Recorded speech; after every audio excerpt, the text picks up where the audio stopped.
too. We're just growing in here for seed production for next year. Bernard Singleton gives us a tour of his pride and joy. All those are going to be different cultivars of rice. Nebedai Farms in Union County. Now, how much land do you have here? How many acres you got? This is 11 acres total. The unique name is rooted in history. It's the word that they use for the moringa plant in Senegal. It's like the pidgin word for never die, because it has so much health properties. It's total, complete nutrition. They call it the miracle plant. And it's that never-die spirit that drives Singleton.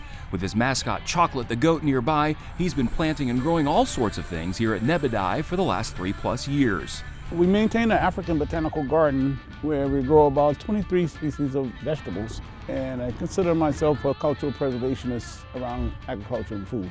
Singleton's growing success at Nebedai comes in part thanks to the Carolina Farm Trust, which through corporate and individual donations and grants supports small community-based farmers like Singleton by helping them lease or purchase land, equipment, and other supplies. We are really trying to build a decentralized regional food system.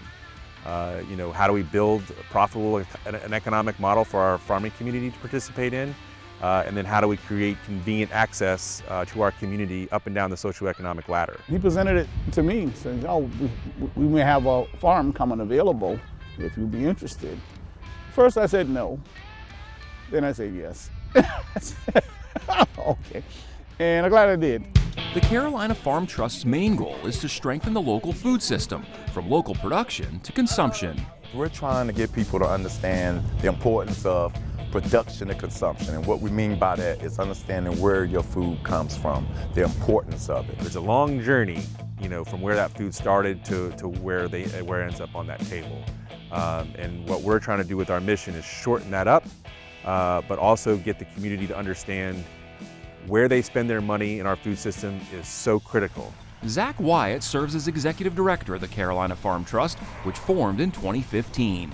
And then the 4 on-the-ground pillars we have is an urban farm network, a farm apprentice program, a food as health program, and then a distribution platform, to drive economic models that are profitable for our farming community and create those convenient access points to our consumers. In addition to helping area farmers with infrastructure, the CFT feels that access to healthy food shouldn't depend on race or socioeconomic status or where someone lives. But slowly on the west side, I've noticed that the opportunity in let's call it the playing field wasn't level. All the grocery stores left. And then you had convenience stores that came in. So I watched slowly the access to fresh produce disappear. And that's why Carolina Farm Trust also partners with the Mecklenburg County Senior Nutrition Program, providing free farm fresh produce to a dozen sites, like the Anita Stroud Senior Complex on Charlotte's west side. Many of them don't have transportation to grocery stores. Many of them have limited budgets, so it helps them to stretch their budget. So we're able to come directly to them where they live, which really helps them out a lot. The produce that's going into the senior nutrition program was either picked that morning or the day before. So it actually has a shelf life. They don't immediately have to kind of go in and salvage it.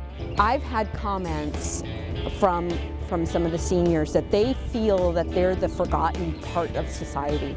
And so when we come out and we interact with them and we are able to provide the service to them, they are so grateful. I mean, some of them have been in tears. At Carolina Farm Trust, we take honor and we take pride in being able to serve and being able to assist. So being able to see the happiness and the joy on our seniors' face when they're getting the fresh produce, that means more than anything. Recently awarded a $400,000 grant, Carolina Farm Trust broke ground on a 28-acre site in Huntersville. Once complete, it'll become one of the state's largest urban farms. And the really cool thing about this property is 300,000 people, and I really think that's a low estimate, can get here within about 15 minutes. Strengthening regional food security, shifting the power of food systems towards consumers and local growers, rebalancing the relationship between people and land, creating equitable economic opportunity in agriculture. It sounds like a lot, but these are all things the Carolina Farm Trust hopes to accomplish. We don't have to wait for the government to do things. We don't have to wait for foundations or corporations. As individual citizens, a $10 a month donation goes a long way. It's like a big circle. As we're able to provide and assist our local farmers and sell their products for them and provide nutrients. It's a win-win for everybody. Next year comes and in 4 or 5 years come, imagine if we can feed 45–50% of the Charlotte region from the Charlotte region. Imagine if we can do that for the Carolinas, and we can. You know, there's nothing saying that we can't. We just have to, as a society, say that's valuable. And they're doing all of this one person and one farm at a time. For Carolina Impact, I'm Jason Terzis reporting. Thanks for watching, and if you don't want to miss any more great regional stories, please subscribe to our PBS Charlotte YouTube channel.